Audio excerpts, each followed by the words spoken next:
Hi hello welcome back to my channel. ఈరోజు మన video ఏంటంటే, యూట్యూబ్లో చాలామంది గ్రోత్ అయ్యాక వాళ్ళ సక్సెస్ స్టోరీలు, వాళ్ళ ఫెయిల్యూర్స్ అది ఇది అని చెప్పుకుంటున్నారు. సరే, అసలు మనం మన డెలివరీ స్టోరీ చెప్దాము. కొంతమంది ఎట్లా చేయాలి, అందులోనూ ఫస్ట్ టైం మదర్స్ అయిన వాళ్ళకి చాలా భయాలు ఉంటాయి. కొన్ని తెలియక మిస్టేక్స్ చేస్తుంటారు, కొన్ని తెలిసి కూడా వాటిని అసలు ఏం చేయాలో కూడా తెలియదు కదా, ఎప్పుడు భయపడాలి ఎప్పుడు సో కొంచెం నా స్టోరీ కూడా చెప్దాము, కొంచెం ఎక్స్పీరియన్స్గా ఉంటుంది వాళ్ళకి. సో ఇట్లా టైంలో ఇట్లా జాగ్రత్త పడాలి, ఇలా జాగ్రత్త పడాలా అని ఉంటుందని చెప్పేసి అనుకుంటున్నాను. సో నా స్టోరీ మొత్తం ఫుల్గా వినండి. డెలివరీతో ఉన్నవాళ్ళు కంగారు పడకండి, వినండి, లాస్ట్ వరకు చూడండి. కొన్ని తెలుస్తాయి అన్నమాట, ఎప్పుడు ఏం చేయాలి ఏంటి అని చెప్పేసి. అయితే నాకు పెళ్ళై 4 years అవుతుంది. 3rd yearకి నేను ప్రెగ్నెంట్ అనమాట. అప్పటి వరకు నాకు పీసీఓడి ఉండింది. సో పీసీఓడి కోసం నేను మెడిసిన్స్ వాడాను. పెళ్ళికి ముందు అసలు పీరియడ్ గురించి అసలు పట్టించుకోలేదు, దాంతో అవసరం కూడా లేదు కదా. సో మంచిగా రాకుండా ఉంటేనే బాగుండను. బట్ పెళ్ళయ్యాక అందరూ అడుగుతారు కదా పిల్లలు అది ఇది అని చెప్పేసి, ఇంకప్పుడు నేను చూపించుకోవడం 3.5 years తర్వాత కన్సీవ్ అవ్వడం అట్లా అయిపోయిందనమాట. సో దానికి కూడా చాలా పెద్ద స్ట్రగులే ఉండింది, చాలా ఇష్యూస్ అయినాయి. అవన్నీ నేను ఇంకొక వీడియోలో చెప్తా. ఇప్పుడు మాత్రం నేను నా డెలివరీ స్టోరీ చెప్తా. అయితే ప్రెగ్నెంట్ అయ్యాను. 3rd monthకి సడన్గా బ్లీడింగ్ అయిపోయిందనమాట. అయిపోతే చాలా కంగారు పడ్డా. సో బ్లీడింగ్ ఎన్ని రకాలుగా అవుతుంది ఏంటి, ఏ బ్లీడింగ్ వచ్చినప్పుడు కంగారు పడాలా వద్దా అన్నది కూడా నేను వీడియో చేశాను. ఒకసారి నేను కింద మెన్షన్ చేస్తాను, మీరు ఆ వీడియో కూడా చూడండి. అంతా నాకు మంచిగానే ఉంది. నా ప్రెగ్నెన్సీ జర్నీ మొత్తం 9 months నేను యాక్టివ్గానే ఉన్నా. అందరూ నువ్వు ప్రెగ్నెంట్ అంటే తప్ప నాకు తెలిసేది కాదు నేను ప్రెగ్నెంట్ అన్న సంగతి. అంటే పరిగెత్తేసేదా, అంటే కొంచెం యాక్టివ్గానే ఉండేదాన్ని, పరిగెత్తేదాన్ని, పిల్లల్ని ఎత్తుకోవడం, వాళ్ళు ఇంకా పరిగెత్తడం, నేను ఇంకా గట్టిగా నడవడం, ఇట్లా చేసేదా. అందరూ నువ్వు ప్రెగ్నెంట్వి, నువ్వు జాగ్రత్తగా ఉండాలి. అందులో ఫస్ట్ అంటే అవునా సరే ఓకే నేను ప్రెగ్నెంట్, కింద కూర్చుని పోయేదాన్ని. అందరూ అసలు కూర్చోవద్దు అది ఇది అని చెప్పి అనేవాళ్ళు. బట్ నేను అంటే నేను ప్రెగ్నెంట్ అని అంత నాకు గుర్తుండేది కాదు, ఎందుకంటే పొట్ట కూడా కొంచెం తక్కువ ఉండేది. నాకు అంత సిమ్టమ్స్ కూడా ఏమనిపించేవి కాదనమాట. సో నన్ను మా బావ ఎప్పుడు ఇబ్బంది పెట్టలేదు, అంతా సాఫీగా సాగిపోయింది. 9 months వరకు, డెలివరీ టైం వరకు కూడా అంతే అట్లానే ఉండింది. శ్రీమంతం అయిపోయింది, అంతా బాగానే ఉంది. బట్ ఒకరోజు నేను ఫ్రైడే హాస్పిటల్కి వెళ్ళా, విజిట్ ఉంటే సరే అని చెప్పేసి వెళ్ళాను. వాళ్ళు మళ్ళీ మంగళవారం రమ్మని చెప్పారు నన్ను. సరే అయితే సాటర్డే ఏమైంది, అప్పటికి వచ్చేసినాయి అనమాట. 36 weeks 4 days అట్లా జరుగుతుంది. మ్యాక్సిమం 37 పడిపోతుంది మా బాబు డెలివరీ టయానికి. అయితే సడన్గా కొంచెం నొప్పిగా అనిపించింది. సో అప్పటికి ఏమన్నారంటే ఇంకా హెడ్ కిందకి జారలేదు అది ఇది అని చెప్పి అన్నారు. సరేలే ఇంకా ఏ టైం అన్నా జారొచ్చు కదా, కొంచెం మనకి యూట్యూబ్ పరిజ్ఞానం చాలా ఉంది కదా, అన్నింటికి మనం యూట్యూబ్లో చూస్తూ ఉంటాం కదా. సో వాళ్ళు నొప్పి వస్తుంది అది ఇది అని చెప్తే సరే ఓకే. అందులోనూ నా ఫ్రెండ్ ఆల్రెడీ డెలివరీ అయ్యి ఉంది కదా. సో ఆ అమ్మాయి ఇట్లా ఇది ఇట్లా చూసి చెప్తా ఉంటుంది అనమాట, ఈ టైంలో ఇట్లా ఉండాలి, ఇది వస్తే ఇట్లా అని చెప్పి. సో నాకు అన్ని కొంచెం ఐడియా ఉంది, ఉమ్మనీరు అది ఇది అని చెప్పి అనుకున్నా. బట్ సండే మా హస్బెండ్ మామూలుగా ఫోన్ చేశారు, ఏం చేస్తున్నారు అది ఇది అంటే, నేను ఎందుకు అన్నానో తెలీదు. సడన్గా ఒకసారి హాస్పిటల్కి వెళ్దాము, నాకు కొంచెం నొప్పిగా అనిపిస్తుంది అని చెప్పి సడన్గా అన్నా. నా మైండ్లో వెళ్దామని లేదు, ఏం లేదు, నేను చర్చికి రెడీ అవుతున్నా. బట్ మా హస్బెండ్ ఫోన్ చేయగానే వెళ్దామంటే సడన్గా ఆ రోజు సండే వెళ్ళాము. ఆ రోజు ఓపీ లేదు, డాక్టర్స్ లేరు, ఎవరు లేరు. వెళ్ళిన తర్వాత అక్కడ ఒక నర్స్ ఉంటే చూసి, పొట్టేంటి చిన్నగా ఉంది, నీకు ఎన్నో మంత్ అంటే 9th month అని చెప్పా. 9th month అదేంటి 5th month 6th month లానే ఉంది కదా, నీకు అప్పుడే డెలివరీ టైం వచ్చేసింది అనగానే కంగారు వచ్చేసింది. మా మమ్మీ అయితే అదేంటండి అని చెప్పి మా అమ్మ కంగారు పడిపోతుంది, నాకు కంగారు వస్తుంది. సో ఇవేవి నొప్పులు కాదు, ఇది కూడా భరించలేకపోతే ఎట్లా, అసలు ఓపెన్ అవ్వలేదు, నీకు చాలా టైం పడుతుంది, నీకు ఇంకా అసలు ఓపెన్ కాలేదు, ఇంజెక్షన్ చేస్తాను, ఒకవేళ వాతావరణ నొప్పులు అయితే తగ్గిపోతే నార్మల్ నొప్పులు అయితే వస్తాయి, ఒక అరగంట వెయిట్ చేసి హాస్పిటల్లోనే పడుకొని వెళ్ళంటే మనం ఎందుకుంటాం, 4 గోడల మధ్య కట్టేస్తే అస్సలు ఉండలేను కదా, లేదులే అని చెప్పేసి నేను బయటకు వచ్చేసాను. మా ఇంటికంటే మేము బందర్లో ఉంటాం.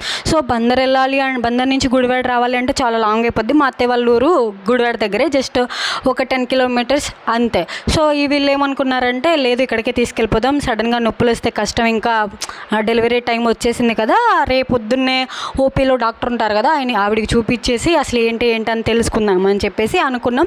నేను ఇంటికి వెళ్ళాను అంతే, మా అత్తయ్య వాళ్ళ ఇంటికి వెళ్ళి కాలు కడుక్కొని కూర్చున్నా. ఇక నాకు స్టార్ట్ అయినాయి అనమాట, బ్యాక్ పెయిన్ బాగా వస్తుంది. సరేలే అట్లానే వస్తుందిలే అని చెప్పి అనుకుంటూ నాకు తెలుస్తుంది ఇంకొంచెం ప్రెషర్ పెరుగుతుంది కానీ తగ్గట్లేదు. మెల్లమెల్లగా వామిటింగ్ అయిపోయింది, తింటే ఇంకా నేనేం తినలేదు. నైట్ అంతా నొప్పులు, ఇంకా నైట్ అంతా నొప్పులు వస్తూనే ఉన్నాయి. బట్ హాస్పిటల్కి తీసుకెళ్తామని అంటున్నారు కానీ నేను వాళ్ళకి ఇది నొప్పి అని చెప్పట్లేదు, ఎవరికి చెప్పలేదు నేను నొప్పులని. మా హస్బెండ్కి మాత్రం చెప్పా కొంచెం నొప్పి వస్తుందంటే నార్మల్ నొప్పి ఏమోలని ఆయన కొట్టపారేశారు. పోనీ హాస్పిటల్కి వెళ్దామంటే ఆ టైంలో డాక్టర్ రారు కదా, నైట్ రారు. ఎందుకు చూపించినా కూడా వాళ్ళు సిస్టర్స్ కూడా లోపలికి తీసుకెళ్ళి వెంటనే కూడా చూపించారు కదా డాక్టర్కి, ఇట్లా ఇట్లా అని కూడా చెప్పరు. వాళ్ళ టైంకే వాళ్ళు వస్తారు. సో ఇదంతా అనవసరం, మనం అక్కడికి వెళ్ళి బాధపడేది ఏదో ఇంట్లోనే ఉండి బాధపడదామని అట్లా నైట్ అంతా అట్లానే నిద్ర లేకుండా అట్లనే ఉన్నాం. పొద్దున్నే అస్సలు నా వల్ల కావట్లేదని చెప్పేసి పొద్దున్నే 6ంటికే ఇంకా లేచి బయలుదేరేశాను. బట్ మా వారు ఆ రోజు ఆయనకి జాయినింగ్ డే. సో ఆయన వచ్చేదానికి అసలు అవ్వలేదు. సో అక్క వాళ్ళు, బావగారు వాళ్ళు, అత్తయ్య వాళ్ళు, వాళ్ళతో పాటు వాళ్ళే తీసుకెళ్లారనమాట. తీసుకెళ్లారు, అంతా బాగానే ఉంది. ఈ కంగారులో నేను అసలు నాకు బేబీ మూమెంట్స్ ఉన్నాయా ఏంటి అసలు ఏమి గుర్తులేదు. నాకు నొప్పులు వస్తున్నాయి ఇది ఒక్కటే గుర్తుంది. హాస్పిటల్కి వెళ్తే సిస్టర్స్ వచ్చారు, చూసిన తర్వాత నేను ఆల్రెడీ చెప్పాను కదా ఇక్కడే కూర్చోమని చెప్పి ఎందుకు వెళ్ళిపోయావు అన్నారు. ఏం మాట్లాడలేదు. Baby movements, heart beat check చేస్తున్నారు పొట్ట మీద అది పెట్టి. ఎంతసేపు చూసినా రావట్లేదు. అరగంట సేపటి నుంచి ఒకరు మిషన్ పాడైపోయిందేమో, లేదు సరే ఇంకొక మిషన్ తీసుకొచ్చారు, దానిలోనూ తెలియట్లేదు. నన్నేమో అడిగారనమాట, ఏంటి నీకు తెలుస్తున్నాయా లేదా అంటే నాకేం తెలియట్లేదండి, పొద్దు నుంచి నొప్పి ఒకటే, నేను అంత అబ్జర్వ్ చేయలేదు అంటే అదేంటి అబ్జర్వ్ చేసుకోకపోవడం ఏంటి, ఈ టైంలో ఇదే కదా ఉండాలి అంటే నాకు అసలు అంత ఆ టైంకి బుర్ర కూడా పని చేయలేదన్నమాట. కంగారు వచ్చేస్తుంది, ఎవరు లేరు, ఉన్నారు కానీ అంతే సపోర్ట్ మా అమ్మ కూడా లేదు, నేను ఒక్కదాన్ని. ఆ టైంలో నాకు ఏంట్రా అనాథలాగా అయిపోయాను, ఎవ్వరు లేరు నాతో పాటు. ఉన్నారు, బాగుంటారు, నేను క్లోజ్ ఉంటా, బట్ నాకు అంత అనిపించలేదు అనమాట. అనాథలాగా అయిపోయానా అది ఇది అని చెప్పి బాగా ఏడుపు వచ్చేస్తుంది. ఇంకో డాక్టర్ వచ్చారు, వెళ్ళారు.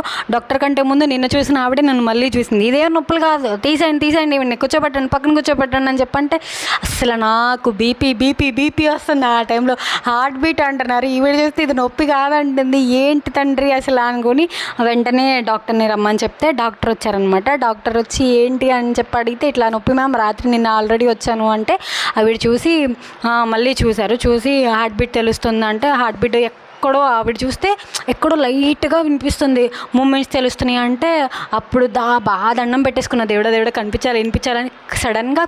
అంటే ఇట్లా పొట్టని జరుపుతూ ఉంటాం కదా, కదపాలి కదా మనకి మూమెంట్స్ తెలియకపోతే, ఒకవేళ పడుకున్నారేమో అని చెప్పి ఇట్లా పొట్టని కదుపుతూ నేను ఊరికి పొట్టని కదుపుతానే ఉన్నా. అప్పుడు ఎక్కడో చిన్నగా చాలా చెవులు బాగా పరీక్షించి చూస్తే ఓకే కదిలింది. ఒక్క మూమెంటే తెలుస్తుంది మేడం, ఇప్పుడే కదిలినట్టు అనిపించింది అంటే ఇంకా ఆవిడ ఎమర్జెన్సీగా రాసేయండి ఆపరేషన్ అని చెప్పి. పక్కనున్న వాళ్ళేమో లేదు నార్మల్గా ట్రై చేయండి ఇంజెక్షన్, ఇంకా నా వల్ల కాదండి అని చెప్పి నేను చెప్పాను. ఈవిడతో పాటు ఎవరు వచ్చారంటే మా తోడికోడలు వచ్చారనమాట. సో ఆవిడని పిలిచారు. అప్పటికి ఇంకా అమ్మ వాళ్ళు రాలేదు, దారిలో ఉన్నారు, బందర్ నుంచి రావాలి కదా. సో చెప్తే ఆల్రెడీ మా హస్బెండ్ ఏం చెప్పారు, వాళ్ళు నార్మలే అన్నా సరే ఈ అమ్మాయి తట్టుకోలేదు, ఈ అమ్మాయికి ఫస్ట్ మీరు ఆపరేషన్ చెప్పి చేసేయండి అని చెప్పి ముందే చెప్పి పంపించారు. సో నేను కూడా నేను నార్మల్ నా వల్ల కాదు, నాకు ఆపరేషనే కావాలని నేను ఫిక్స్ అయిపోయా బ్లైండ్గా. వెళ్ళిపోయాం, ఆపరేషన్ చేశారు. ఇంకా ఒక్కరోజే అనుకుంటూ ఉన్నాము. లోపలికి వెళ్ళాము, ఆ టైం రానే వచ్చింది. నీకు అమ్మాయి అబ్బాయి అంటే నాకు పాప కావాలి, నేను డ్రెస్సులు వేసుకు తిరగాలి, మేము ఇద్దరం జంటగా అనుకున్నా. బాబు పుట్టాడు అన్నారు. చాలా హ్యాపీ అయిపోయాను నేను. బాబు కావాలనగానే అమ్మకి చెప్పండి ముందు, మా అమ్మ చాలా సంతోషపడిద్ది, నాది ఏమైపోయింది అని చెప్పి. ఇంకా బయట ఏం జరుగుతుందో తెలియదు కదా మనకి. సో వాడు ఏడుస్తున్నాడు, వాడిని చూపించారు. అంతా మీరు ఏమైనా చేసుకోండి, నాకు ఏ సంబంధం లేదు, ఓకే నా కొడుకు నాకు వచ్చేసాడు, చూసేసాను నేను వాడిని, నాకు కొడుకు పుట్టేశాడు, నేను అప్పుడే అమ్మని అయిపోయానా, నేనే కొంచెం ఉంటాను, నాకే బాబు పుట్టేశాడు అని చెప్పి ఎక్సైట్ అయిపోయాను. వెళ్ళాను, అంతా బాగానే ఉంది. 2 డేస్కి మా బాబుకి కాముర్లు అన్నారు. అది ఒకటి అయిపోయింది. ఆ హాస్పిటల్ వేరే మా ఎదురు ఉంటుంది అనమాట హాస్పిటల్, ఆ హాస్పిటల్లో మా బాబుని పెట్టారు. 3 అవర్స్ 4 అవర్స్కి ఒకసారి వచ్చి ఫీడింగ్ ఇచ్చి వెళ్ళాలన్నారు. సరే అని చెప్పి నేను అక్కడి నుంచి అక్కడికి వెళ్తున్నా. 5th డే వరకు ఎట్లా ఉందండి. 4th డే మా బాబు హాస్పిటల్కి వెళ్ళాడు. 4th డే మా బాబు హాస్పిటల్కి వెళ్ళాడు కామర్లో వచ్చి. సో 5th డే మనకి కుట్లు వేస్తారు కదా, కుట్లు చెక్ చేశారనమాట. చెక్ చేస్తే ఆ రోజు అంతా బాగానే ఉంది. మా బాబుని సెకండ్ 3 డేస్ ఉంచినట్టున్నారు. సో అరే అని చెప్పేసి ఆ 3 రోజులు నేను వెళ్తూ పోతూ వస్తూ ఉన్నా. 8th డే ఇంకా మనల్ని డిశ్చార్జ్ చేసేస్తారు. ఆ రోజు వెళ్ళి చూస్తే నా కుట్లు మానలేదు, కుట్టికి మధ్యలో నుంచి బ్లీడింగ్ అవుతుంది, ఇంకేంటో వైట్గా కొవ్వు అంట అదేదో వస్తుంది. అస్సలు ఇంక నిన్ను ఈరోజు పంపించరు అని అన్నంగానే కళ్ళంట ఏడుపు, అసలు కంగారు, ఎందుకు పంపించరు ఏంటి అంటే అప్పటికి నా ఫ్రెండ్ డెలివరీ అయిపోయింది అయితే అమ్మాయి ఏం చెప్పిందంటే నా పక్కన ఉన్న ఆవిడికి కుట్లు ఊడిపోయి అమ్మాయి చాలా ఏడ్చింది, మళ్ళీ కుట్లేసారు అనగానే ఇక అదంతా గుర్తొచ్చేసిన, అమ్మ ఇంకా నా పని అయిపోయింది అది ఇది అనుకుంటా ఉన్నాను. లేదన్నారు ఆ రోజు అంతా పొద్దున్న సాయంత్రం అన్నిటికంటే నరకం ఏంటంటే డ్రెస్సింగ్ చేయడమే తెలుసా, దాన్ని స్టిక్కర్లు వేసి పీకి అసలు ఆ నర్సులు అట్లెట్లనో చేసేస్తారు. చాలా గవర్నమెంట్ హాస్పిటల్ అయితే ఇంకా దారుణంగా ఉంటుంది, బాగానే చేశారు. బట్ నేను కొంచెం ఎక్కువ కూడా కష్టపడలేను అనమాట, ఎక్కువ కష్టాన్ని నేను తీసుకోలేను. సో అట్లా అయిపోయింది నాకు, తర్వాత రోజు డాక్టర్ వచ్చారు, ఎందుకు ఏంటి అంటే ఇట్లా మానలేదండి అది ఇది అని చెప్పి అడిగితే ఆవిడ సరే 2 days ఉండిపో అని చెప్పి అన్నారు. సరే అని చెప్పి అనుకుంటే నీకు సరిగ్గా ఫుడ్ పెట్టట్లేదు అందుకే నీకు ఇట్లా మానలేదు అది ఇది అని చెప్పంటే, లేదండి నేను అన్నీ తింటున్నానంటే గుడ్లు తినేయాలి అది తినేయాలి ఇది తినేయాలి అది ఇది అని చెప్పి అన్నారు. మా అమ్మోళ్ళు చూస్తేనేమో గుడ్లు ఏం లేవు, ఒక్క పూటే అది కూడా ఆకుకూర, ఏదో ఒక ఆకుకూరతోటి పెడుతున్నారు. చెప్పారు వీళ్ళు గట్టిగానే, అయినా సరే ఇంట్లో విన్నారు కదా మన అమ్మోళ్ళు. బాలెంత పత్యం అంటే పత్యం, అందులో మగపిల్లాడు తల్లివి నువ్వు, మామూలు పత్యాలు మొదలు పెట్టేశారు నాకు అప్పటికే. ఇంకా 3rd day అనమాట. ఆ 3rd dayకి డాక్టర్ వచ్చి రేపు పొద్దున్న నీకు మళ్ళీ కుట్లేస్తాను అని చెప్పి అన్నారు. అంటే లేదురండి లేదు నేను ఇట్లా డ్రెస్సింగే చేయించుకుంటా, కుట్లు అంటే ఒకవేళ మత్తీయకుండా చేసేస్తారేమో అది ఇదని భయం వేసేసింది, చాలా భయం వేసింది. ఇంకా ఆ రోజు వచ్చేసింది, ఇంకా వచ్చేసింది, పిలిచారు, వెళ్ళాను. నేను డ్రెస్సింగ్ చేయడమే కష్టం, కుట్లేయడం ఏముంది, అక్కడ మంది ఇచ్చారు, ఎక్కడైతే కుట్లు ఓడిపోయినాయో అక్కడ మొత్తం మంది ఇచ్చారు, అక్కడ కుట్లు వేసారు. అసలు విషయం ఏంటంటే ఇక్కడ ట్విస్ట్ ఏంటంటే నాకు ప్లాస్టిక్ ఎలర్జీ ఉందంట. సో వాళ్ళు ప్లాస్టర్లు వేస్తారు కదా, ఆ ప్లాస్టర్లు వేసినప్పుడు ఏమైపోయిందంటే ఆ వాటర్ బబుల్స్ అనేవి నా కుట్లు చుట్టూ ఫామ్ అయిపోయి గాలి అట్లా వెళ్ళేది ఏమి ఉండదు కదా, సో అవే ఫామ్ అయిపోయి ఆ వాటర్ పగిలిపోయి వాటర్ వెళ్ళిపోయింది ఆ కుట్లు తడిచిపోయేవి. అట్లా చేస్తూనే ఉన్నా 2 days, 8వ రోజు పంపించాల్సింది నన్ను 12వ రోజు 14వ రోజు వెళ్ళాను. నేను 12 రోజులు హాస్పిటల్లోనే ఉన్నానన్నమాట. 12 రోజులు ఉంటే ఆ రోజు కుట్లేసి జాగ్రత్తగా ఉండు, చూసుకుంటూ ఉండు, నువ్వు చూసుకుంటూ ఉండు అది ఇది అని చెప్పారు. ఈ ప్లాస్టిక్ ఎలర్జీ ఏంటో ఇదేంటో నా బాడీ ఏందో అది ఇది అని చెప్పి బాగా ఏడుపు వచ్చేసింది. అంటే అందరూ ఏంటి నువ్వు సన్నగా ఉంటావు ఏంటి ఇట్లా అంటే నాకు తెలియదు కదా నా బాడీ సెన్సిటివ్ అని. డాక్టర్ వచ్చి నార్మల్ అవుద్ది అనుకున్నాం అది ఇది అని చెప్తే డాక్టర్ని అడిగితే డాక్టర్ ఏమని చెప్పారంటే అమ్మాయికి నార్మల్ అవ్వదండి, ఆ అమ్మాయి బాడీ సెన్సిటివ్, చాలా కష్టం, ఆ అమ్మాయికి కుట్లేసేటప్పుడే కట్ చేసి వేసేటప్పుడే చాలా జాగ్రత్తగా వేసాం, ఎందుకంటే ఒక చోట వేస్తుంటే అమ్మాయికి ఇంకొక చోట బ్లీడింగ్ అయిపోతుంది, కొంచెం కష్టమైంది అమ్మాయి విషయంలో, చాలా సెన్సిటివ్ అయిపోయి బాడీ, అమ్మాయి వేరే వాటిని ఉపయోగించి చేయాల్సి వచ్చింది. చాలా కష్టపడ్డాం మేము ఈ అమ్మాయి దానికి కుట్లేయడానికి, చాలా సెన్సిటివ్, చాలా జాగ్రత్తగా ఉండాలి ఈ అమ్మాయి అని చెప్పారు ఇంట్లో వాళ్ళకి. అప్పుడు మా వాళ్ళు కుదుటపడ్డారు. ఇంకేమనంటే మా అమ్మ నువ్వు అరటికాయ తినవు, నువ్వు మటన్ తినవు, అందుకే నీ బాడీ ఇట్లా అయిపోయిందని చెప్పి మా అమ్మ మా అత్తగారు వీళ్ళు తినట్లేదు కాబట్టి నా బాడీ ఇట్లా ఉందని వాళ్ళు అనుకుంటారు.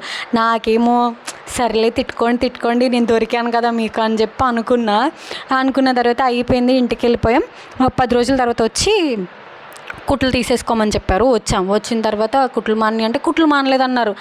మెయిన్ డాక్టర్ ఏమో కుట్లు తీసేయండి అని చెప్పారు. వాళ్ళకి వెళ్ళిన తర్వాత ఆవిడ కుట్లు తినంటుంది, నీకు మానలేదు ఇంకా టైం పడుతుంది అని చెప్పి అంటుంది. అసలు ఏంటి వీళ్ళు ఒకలా ఉన్నారని చెప్పి కావాలంటే ఫోన్ చేసి అడగండి అంటే వెళ్ళి నర్స్ అడిగి మరి ఇట్లా అంటే తీసేయండి ఏం కాదని చెప్పారు. తీసేసిన తర్వాత తీయంగానే పటపట బ్లడ్ వచ్చేసింది. ఏంటి అమ్మా ఈ అమ్మాయికి మళ్ళీ బ్లడ్ వచ్చేస్తుంది అని చెప్పి వాళ్ళు మాట్లాడుకుంటుంటే నాకు ఏడవాలో ఏం చేయాలో అర్థం కాని సిచ్యువేషన్లో ఉంటాను చూసారా, అది నా పరిస్థితి అదే అనమాట.